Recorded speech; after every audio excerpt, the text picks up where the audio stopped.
The bank claimed I owed $750,000, yet I never signed anything. My wife used my name to purchase her boyfriend a house. What I did next drained the color from her face. Can you imagine thinking your life is perfectly normal, only to have a single phone call shatter everything you believe? Because what if I told you, in one horrifying moment, I discovered the woman I married, the one I trusted completely, had not only betrayed me in the deepest way imaginable, but she'd used my entire identity to do it. It was a Thursday, and I remember it specifically because the office cafeteria was serving their god-awful beef stroganoff. I was halfway through picking out the mushrooms when my phone buzzed. Sentinel Bank, Mortgage Department. I frowned. I didn't have a mortgage, let alone with Sentinel Bank.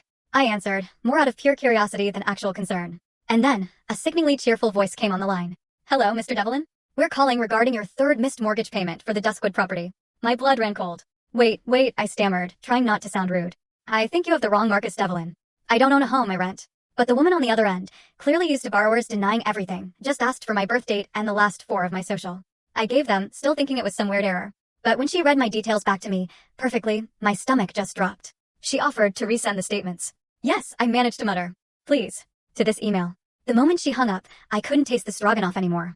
My hand was trembling. My head was spinning, trying to grasp something that made absolutely zero sense. I pulled up my email, checked my spam folder, a place I rarely ever looked. And there it was. Not one, but multiple urgent messages. Payment overdue. Foreclosure warning. My name. My information. A balance of $746,000 and change. 3 missed payments. And an address I'd never, ever seen in my life. I clicked on an attached PDF, the original mortgage contract. And then I saw it, my name, typed neatly, and a signature that looked like someone had been practicing being me. It was close. Close enough to fool anyone at first glance. But it wasn't mine. The loops in the D were too tight.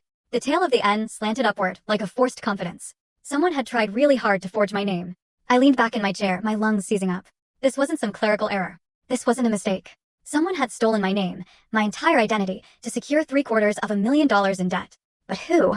I didn't even need to finish the thought. Deep down, in that primal part of my gut, I already knew. I drove home early. I didn't say a word to my boss, didn't finish my lunch. I just grabbed my jacket and keys and walked out, feeling like my entire body was on fire. My apartment was only 20 minutes away, but the road blurred beneath my tires. I couldn't feel the wheel. Couldn't feel my own fingers. All I could see was that fake signature.